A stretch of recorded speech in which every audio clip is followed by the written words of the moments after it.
Hello students, once again welcome to my YouTube channel that is the Biogainer Classes। चलिए welcome है आपका हमारे channel में। Video को स्टार्ट करते हैं। और मुझे पता है आप लोगों के पास अब ज़्यादा टाइम नहीं है पढ़ाई करने का, तो मैं जिस चैप्टर से जितने क्वेश्चन बता दूं आपको बस उतने ही तैयार करने हैं। अभी पीछे की मैंने 3 वीडियो बनाई थी तो बहुत ही कम क्वेश्चन उसमें बताए थे मैंने आपको, तो आपने उम्मीदें तैयार कर लिए होंगे। अब मैं क्या करूँगा, कम्युनिटी पे कभी कभी 1-2 क्वेश्चन पूछूंगा, जितने लोग आंसर करेंगे तब मुझे पता लगे हाँ आप लोग तैयारी सही से कर रहे हो। ये क्वेश्चन बड़े ही इंपॉर्टेंट हैं और मैं छांट के निकाल के लाता हूँ कि कौन से क्वेश्चन कितनी ज़्यादा बार पूछे गए हैं, बस भाई मैं आपको बताता हूँ जो ज़्यादा इंपॉर्टेंट होता है। अब लघु उत्तरीय प्रश्न में ये जो आज मैं 2 क्वेश्चन आपको बताऊंगा वेरी वेरी इंपॉर्टेंट है। ऐसा समझो कि ऐसा कभी नहीं हुआ है कि ये क्वेश्चन ना पूछे गए हैं जब भी पेपर आपका हुआ हो। तो 2023 में जब आपका बोर्ड पेपर होगा बायोलॉजी वाले, जो कक्षा 12 का जीव विज्ञान वाला पेपर होगा, तो उसमें ये 2 क्वेश्चन जरूर पूछे जाएंगे, ठीक है। और ये हमारी शायद चौथी वीडियो है, ठीक है। इससे पहले भी 3 बना चुका हूँ, आप लोग ज़रूर उसको चेक करिए और एक लाइक कर दिया करो यार, एक कमेंट, जिससे मैं मोटिवेशन मिलता है मैं आगे के लिए आपके लिए वीडियो बना सकूँ, जिससे मुझे कोई बोझ नहीं लगता है।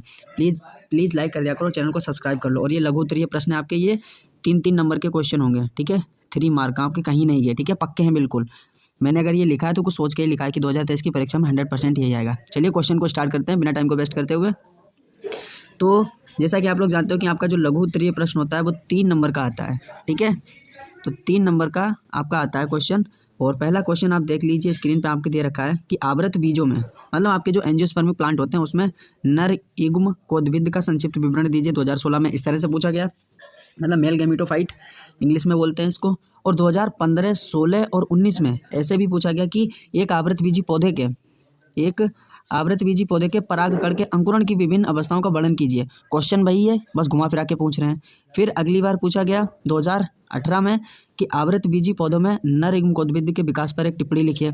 फिर 2019 में पूछा गया, क्वेश्चन वही है सेम, अंकुरित परागकण का एक नामांकित चित्र बनाइए। फिर पूछा गया नर युग्मकोद्भिद का विकास का वर्णन कीजिए। मतलब बात वो मेल गैमेटोफाइट की ही कर रहे हैं। आवृतबीजी पादप के नर युग्मकोद्भिद विकास का सचित्र वर्णन कीजिए। देखिए 22 में भी पूछा गया, 20 में भी पूछा गया, 19 में पूछा गया, 18 में भी, 19, 16, 15, 16, मतलब बहुत ज़्यादा इंपॉर्टेंट है, समझो मोस्ट इंपॉर्टेंट, ठीक है। अगर आपने ये क्वेश्चन छोड़ दिया तो ऐसे समझो कि आपने 3 नंबर अपने गवा दिए हैं, ठीक है। और बहुत ही ईजी क्वेश्चन है, ठीक है। और देखिए किस तरह से पूछा गया, चलो सॉरी, अब आपको मैं सीधे इसका आंसर बताता हूँ, फिर एक डायग्राम होगा उसको आप प्रैक्टिस कर लीजिए। बस आपके 3 नंबर पक्के हैं बिल्कुल। अगर आपने इतनी थ्योरी लिख दी जितनी मैं आपको बता रहा हूँ, बस आपके 3 नंबर पक्के हैं। हेडिंग डालना नर युग्म कोद्भिद का विकास। देखिए काफ़ी अच्छे से लिखना, आपका पहला पेज और दूसरा पेज बहुत अच्छे से लिखा होगा, तभी एग्जामिनर क्या आता है ये थोड़ी जानता है कि ये बच्चा होशियार है, नाम से तो जानता नहीं ना, रोल नंबर से जानता है, आपकी वो कॉपी को देखता है कि कितनी अच्छी आपने कॉपी को लिखा है। तो हेडिंग डालोगे आप नर युग्म कोद्भिद का विकास। अगर ये हेडिंग आप इंग्लिश में डालोगे तो ज़्यादा अच्छा रहेगा। क्या लिखोगे, डेवलपमेंट ऑफ मेल गैमेटोफाइट। अब आप देखिए लिखा क्या है इसमें, आंसर देखते हैं कि परागकोश के स्फुटन के समय मध्य स्तर व टेपिटम स्तर नष्ट हो जाते हैं, ठीक है।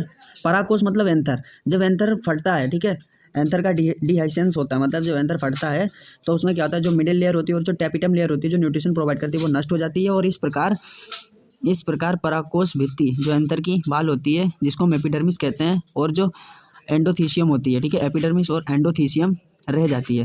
प्रायः परागकोश का स्फुटन लॉन्गिट्यूडनल सिलेट्स यानी अंधेरे दरार बनने से होता है, जो प्रायः 2 परागधनियों के मिलने के स्थान पर होती है, ठीक है।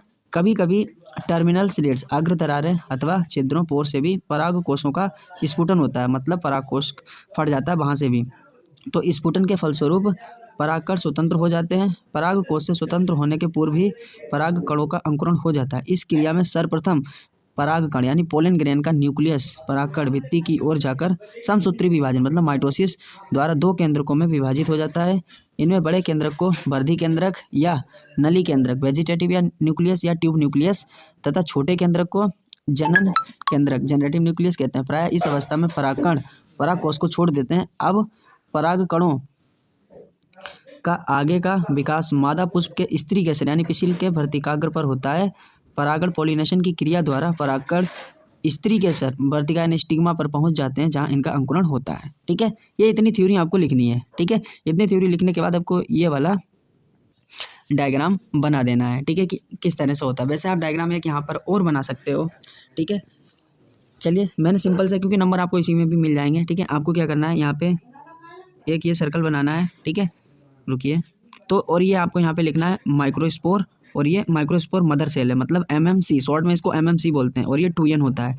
ठीक है, दिख नहीं रहा होगा साहब, मुझे पता है, सॉरी इसके लिए। तो आप समझ लीजिए मैं क्या बोल रहा हूँ, माइक्रोस्पोर मदर सेल यहाँ पे लिखा हुआ है, और ये 2N डिप्लॉयड होता है। इसमें होती है मियोसिस, तब इससे 4 हैप्लॉइड माइक्रोस्पोर्स बनते हैं। ये 4 हैप्लॉइड माइक्रोस्पोर्स बन गए हैं, ये N हो गया यहाँ पे 2N से। फिर क्या होगा, ये चारों अलग अलग हो जाएंगे, ग्रोथ करेंगे। ठीक है, इन्होंने ग्रोथ की, फिर इसमें हुआ माइटोसिस, किसी एक में माइटोसिस हुआ, तो ये बन गए बाला पोलन ग्रेन, और ये जनरेटिव न्यूक्लियस बन गया, और ये ट्यूब न्यूक्लियस एक बन गया। ठीक है, जनरेटिव सेल है, ये ट्यूब न्यूक्लियस है, ये जर्मपोरी, एक्साइन, ये एंटाइन, ये आपका पोलन ग्रेन बन चुका है पूरा। ठीक है, इस तरह से।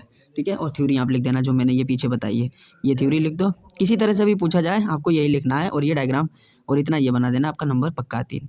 चलिए अगला क्वेश्चन देखिए, क्वेश्चन नंबर दूसरा यहाँ पे लिखा है कि आवृतबीजी पौधों में द्विनिषेचन की क्रिया का सचित्र वर्णन कीजिए। 2019 में इस तरह से पूछा गया। Double fertilisation, very very important, मतलब आप अगर पहला वाला भूल भी जाओ लेकिन इसको जरूर याद रखना। ठीक है, वैसे भी मैं 2 ही क्वेश्चन लाया हूँ, अगर आप 2 तैयार कर लेते तो आप बिल्कुल पक्का समझो आपके नंबर कहीं नहीं गए। 3 2019 में पूछा गया, या इस तरह से पूछा गया, द्विनिषेचन पर संक्षिप्त टिप्पणी लिखिए। जब अपना 12th दिया था तब ये क्वेश्चन आया था, आप समझ सकते हो कब से पूछा जा रहा है लगातार। दोहरा निषेचन को परिभाषित कीजिए, किसी तरह से भी पूछे, देखिए कितनी बार पूछा गया, 17, 18, 19, 20, 21। और फिर निभागी निषेचन का नामांकित चित्र बनाए, नर और मादा युग्मकों के संयोजन का वर्णन कीजिए, द्विनिषेचन को परिभाषित कीजिए, उपयुक्त चित्र द्वारा समझाइए। किसी तरह से भी पूछा जाए। ये देखिए 2020 में इस तरह से पूछा गया, आवृतबीजी पौधों में निषेचन की प्रक्रिया का नामांकित चित्र बनाए, आवृतबीजी पौधों में भ्रूणपोष का निर्माण कैसे होता है, आवृतबीजी पौधों के द्विनिषेचन क्रिया विधि का वर्णन कीजिए। 2022 में पूछा गया, फिर दोहरा निषेचन क्या है, इसकी खोज किसने की। 22 में ऐसे पूछा गया कि what is double fertilisation and who discovered this. ठीक है, तो चलिए आंसर लिखते हैं सीधे इसका। तो आप हेडिंग डाल लेंगे, द्विनिषेचन या दोहरा निषेचन नहीं, डबल फर्टिलाइजेशन। ठीक है, ये होता क्या है इसको समझ लेते हैं। जो पराग नलिका यानी पोलन ट्यूब जो होती है आपकी, ठीक है, जब पोलन ग्रेन स्टिग्मा के ऊपर आया, जब जो जर्मिनेट करता है तब पोलन ट्यूब का फॉर्मेशन होता है। अब उस पोलन ट्यूब में उपस्थित दोनों मेल न्यूक्लियस, ठीक है, या मेल गैमीट बोल सकते हो, दोनों नर केंद्रक ही नर युग्मक की तरह कार्य करते हैं। ठीक है, जो नर केंद्रक होते हैं वो मेल गैमीट की तरह कार्य करते हैं, और भ्रूणकोश एम्ब्रियो सेक में पहुंचने के बाद इनमें से एक नर युग्मक वास्तविक मादा युग्मक मतलब फीमेल गैमीट अर्थात एग कोशिका, ठीक है, दोनों में से एक फीमेल गैमीट बोल सकते हो या एग सेल बोल सकते हो, के अंदर करके उसके केंद्र के साथ संलयित हो जाता है, मतलब फ्यूज हो जाता है। जो मेल गैमीट है वो फीमेल गैमीट के साथ में फ्यूज हो जाता है, और इसमें फीमेल गैमीट के रूप में एग सेल कार्य करता है। यह क्रिया वास्तविक युग्मक संलयन मतलब सिंगेमी कहलाती है। इस प्रकार की क्रिया को निषेचन कहते हैं यानी फर्टिलाइजेशन कहते हैं। और जो दूसरा मेल गैमीट होता है वो पोलर न्यूक्लियाई द्वारा बने सेकेंडरी न्यूक्लियस की ओर पहुंचकर उसे फर्टिलाइज करता है, निषेचित करता है। यह क्रिया ट्रिपल फ्यूजन कहलाती है। इस समय भ्रूणकोश के अंदर निषेचित अंडकोशिका तथा त्रिसंयोजित केंद्रक के अतिरिक्त सभी केंद्रक अथवा कोशिकाएं धीरे धीरे लुप्त हो जाती हैं। जो भी एंटीपोडल सेल्स होती हैं और जो सिनर्जिक सेल होती हैं वो क्या होती हैं, डीजेनरेट हो जाती हैं। और यहाँ एक ही भ्रूणकोश में 2 संलयन होते हैं, ठीक है, 2 फ्यूजन होते हैं, इसलिए ये क्रिया द्विनिषेचन यानी डबल फर्टिलाइजेशन कहलाती है। इतना लिखने के बाद आप ये डायग्राम बना देना प्यारा सा, आपके 3 नंबर कहीं नहीं गए। ठीक है, इस तरह से देखिए ये हमारी क्या है ओवरी, और ये पोलन ग्रेन इसके ऊपर आया, ठीक है, और ये पोलन ट्यूब चली गई ये यहाँ पे ऐसे करके। ठीक है, अब क्या हुआ, इसमें 2 न्यूक्लियस हैं, ये 2 आपको काले काले से दिख रहे हैं, ये 2 न्यूक्लियस हैं। चलिए मैं इसको थोड़ा सा जूम करके आपको दिखाता हूँ।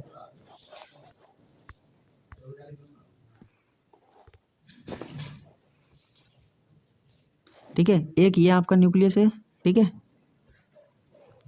एक ये आपका न्यूक्लियस है और एक ये आपका न्यूक्लियस है। ठीक है, अभी अंदर जाके फ्यूज करेंगे। ठीक है, आप समझ सकते हो इस तरह से।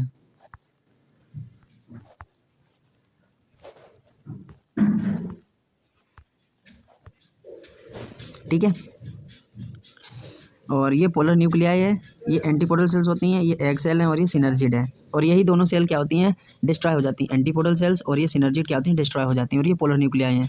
अब यहाँ पे देखिए ये पोलन ट्यूब अंदर गई, एक मेल गैमीट इसके साथ में फ्यूज हो जाएगा और एक पोलर न्यूक्लियाई के साथ में फ्यूज हो जाएगा और रिलीज ऑफ स्पर्म सेल्स। ठीक है, फिर ये एंडोस्पर्म 3N मतलब ट्रिपल फ्यूजन हो जाएगा और ये जाइगोट बन जाएगा और ये डबल फर्टिलाइजेशन की प्रोसेस इस तरह से कंप्लीट होती है। डायग्राम आप बना देना।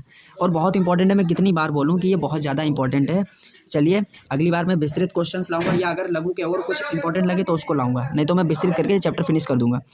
चलिए आप यहाँ तक हमारे साथ बने रहिए, वेरी वेरी थैंक यू। और वीडियो को लाइक करिए, शेयर करिए और चैनल को सब्सक्राइब कर लीजिए। और मैं मिलता हूँ अपनी नेक्स्ट वीडियो में, तब तक के लिए थैंक यू और बाय बाय।